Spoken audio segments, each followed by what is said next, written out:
Une personne peut vivre dans une maison où il y a la nourriture. Une personne peut avoir son million dans le compte. Une personne peut avoir des voitures. Une personne peut vivre dans un lieu qui n'a pas de désert, en Côte d'Ivoire, ou bien dans un lieu où il y a la forêt. Mais une personne aussi qui vit ces choses-là peut vivre un désert spirituel. Les deux mondes désertiques. Il y a deux mondes désertiques. Quand je parle de monde désertique, deux mondes où se trouvent des déserts. Le premier monde, le monde désertique dans le vrai sens du terme. Il y a un monde que j'appelle le monde désertique dans le vrai sens du terme. Qu'est-ce que je veux dire par là? Lorsque vous lisez Jérémie chapitre 2, verset 6, dans ce passage, l'homme de Dieu nous révèle la réalité qu'on vit dans le vrai désert, dans le vrai sens du terme. C'est un désert dans lequel il y a l'aridité.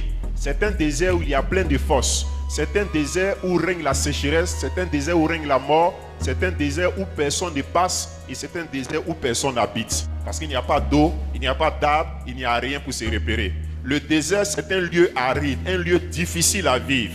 C'est un lieu où chaque jour le soleil brille.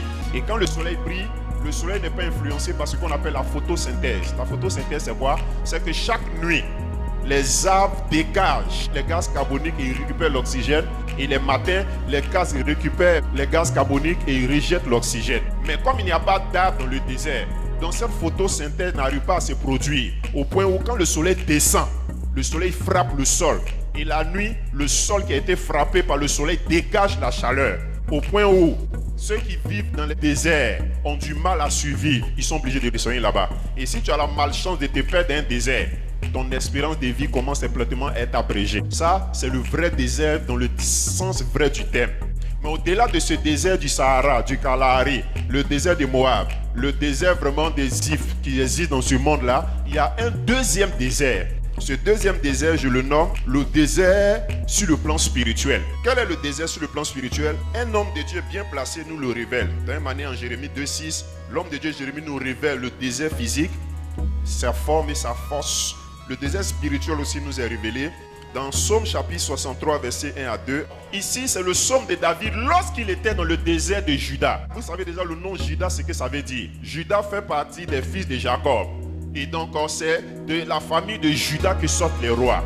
Mais voici que David se trouve dans le désert de Juda. En d'autres termes, il voudrait caricaturer son désert en disant quoi? C'est vrai que c'est un désert, mais c'est un désert qui se trouve en Juda. En savoir, c'est le désert dans le plan de Dieu.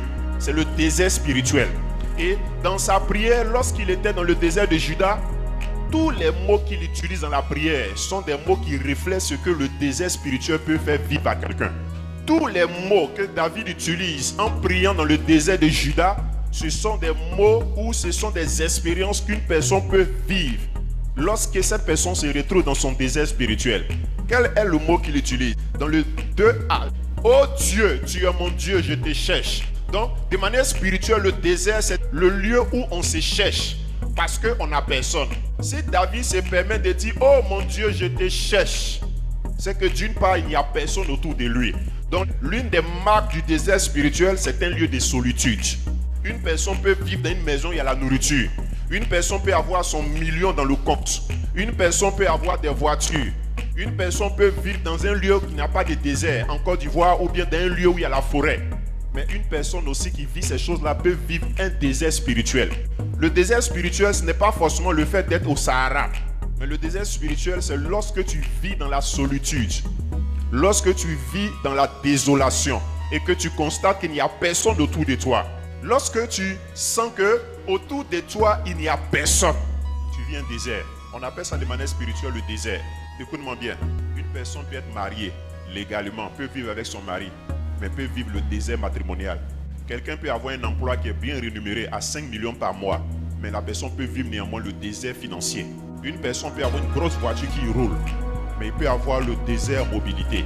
Le désert spirituel, ce n'est pas d'avoir la chose. Même quand tu as la chose, malgré ça, tu vis la solitude dans la chose. C'est pourquoi vous allez voir, il y a la plupart de certaines personnes qu'on appelle les stars qui meurent dans la dépression. La dépression, c'est quoi? Ils vivent le bonheur, mais lorsqu'ils se retirent de la scène, ils constatent qu'autour d'elles, il y a la solitude. Et les gens peuvent les apprécier, les gens peuvent les aimer, les gens peuvent les dire, mais aïe, comment cette personne a pu se suicider? Elle a le mariage, elle a la bénédiction, elle a tout dans sa maison. Le fait d'avoir tout ne dit pas forcément qu'on est heureux. On peut avoir tout en sa possession, mais on peut manquer le tout. Vous ne pouvez pas penser qu'il y a des femmes qui sont mariées, mais qui sont dans la solitude. Le mari qu'elles ont là, tout le monde les apprécie dans le quartier qu'elles sont mariées, mais leur mari là, elles ne jouissent pas de lui. Il y a des personnes qui sont mariées à leur femme, mais ils ne jouissent pas de cette femme là, ils sont dans la solitude. Il y a des personnes qui comptent l'argent à la banque, mais qui n'ont rien.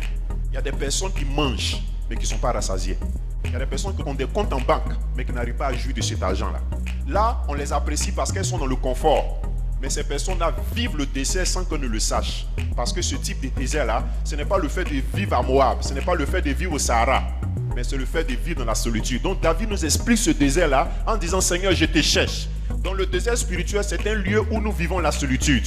La deuxième prière qu'il adresse à Dieu dans ce passage-là, il dit, quand vous lisez encore, Psaume chapitre 63, verset 2, il dit « Mon âme a soif ». La deuxième chose que nous vivons dans le désert spirituel, c'est la soif. La soif de quoi? Le désert spirituel crée ce qu'on appelle la soif de l'âme.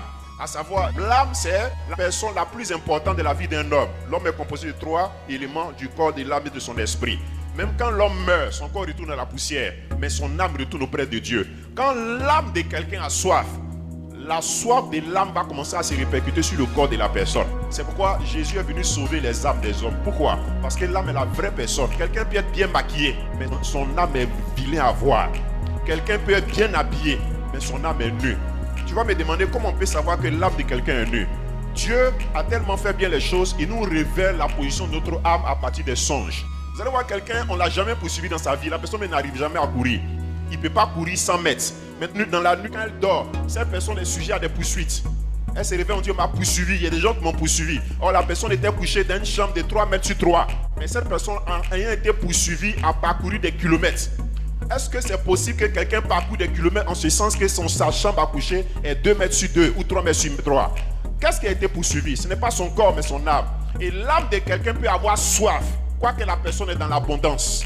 L'âme de quelqu'un peut avoir faim lorsque la personne est dans l'abondance. Et le fait d'avoir ton âme dans la soif, c'est que tu es en train de vivre un désert que j'appelle le désert spirituel.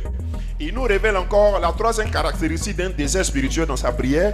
Après avoir dit que mon âme a soif, qu'est-ce qu'il dit maintenant? Au troisième point, mon corps soupire après toi dans les lieux arides. La troisième influence d'un désert spirituel, c'est que lorsque tu es seul et que ton âme a soif, ton corps commence à soupir. À savoir, ton corps est dans la détresse. En d'autres termes, quelqu'un peut vivre dans un confort, quelqu'un peut vivre dans la gloire, mais ça n'empêche en rien que son âme, son corps vivent dans le désert. La majeure partie d'entre nous vivons dans le désert. C'est vrai qu'on fait bonne œuvre, on fait bonne apparence. Les gens te voient, ils sont contents, tu as une bonne apparence. Mais Dieu seul sait les nuits. Combien de déserts que tu vis? Oui. Mais ce qui me fait plaisir, c'est quoi? Ce désert-là, tu en sortiras au nom de Jésus-Christ. Lève la main, répète avec moi, au nom de Jésus-Christ. À partir de ce jour, tout lieu désertique dans lequel je vis, le désert dans lequel Satan m'a mise, j'y sortirai de là. J'y sortirai de là. Dans le nom de Jésus, que Dieu te bénisse.